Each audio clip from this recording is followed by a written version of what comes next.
Mauro Carta, psichiatra dell'Università di Cagliari. Il tema è quello della fibromialgia a Cagliari e più in generale in Sardegna, ancora quella malattia invisibile nel vero senso della parola. Da un punto di vista psichiatrico lei ha una ricetta a tal proposito?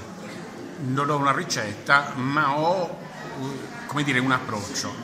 Il messaggio che oggi deve passare è che non si tratta di una malattia immaginaria, chi ne soffre ha un impatto devastante sulla sua vita, questa malattia vede chiarirsi sempre di più gli aspetti anche biologici che la riguardano, quindi il ruolo dell'approccio psicoterapico a questo disturbo non è quello di curare un malato immaginario, la malattia esiste veramente, ma è quello invece di rendere la persona più capace di reggere l'impatto di questo disturbo che consiste in una ipersensibilità al dolore. Il nostro approccio è quello di far sì che la persona limiti gli effetti devastanti psicologici di questa ipersensibilità al dolore. Come? Perché attraverso un approccio cognitivo-comportamentale che insegni alla persona come certe sue idee catastrofizzanti.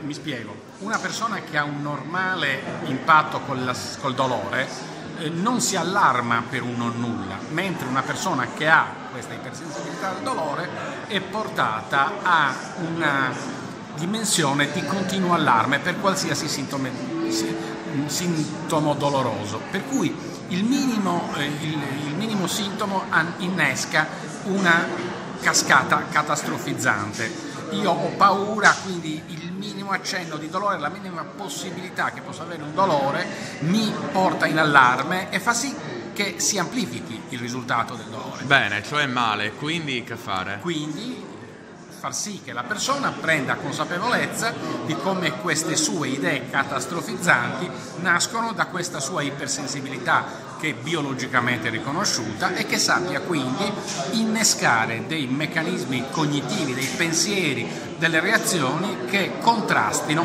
questo effetto catastrofizzante.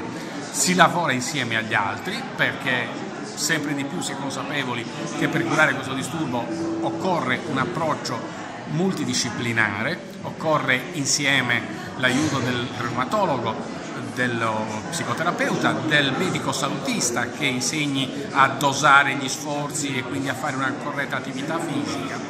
Non è un disturbo che si affronta con un solo strumento.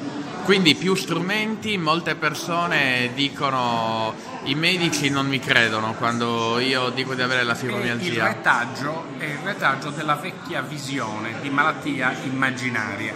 Un tempo il medico di medicina generale mandava a noi psichiatri la persona con la fibromialgia perché era convinta che noi dovessimo curare il malato immaginario, lo trattava come una sorta di ipocondriaco. Professor Carta, lei in più di un'occasione in questa videointervista ha utilizzato la parola malato, quindi è una malattia. La Regione non la riconosce però ancora come tale, dal suo punto di vista è urgente che venga riconosciuta? È urgente che venga riconosciuta sia per gli aspetti assistenziali sia per gli aspetti pensionistici, perché chi ne soffre, e lo dimostrano tutti gli studi, ha un impatto sulla sua qualità della vita più devastante di quello di altri disturbi. Quindi eventualmente è proprio riconosciuta come malattia invalidante? Deve essere riconosciuta come malattia invalidante non solo dalla Regione ma anche dagli organismi di sostegno, di supporto nazionali e europei.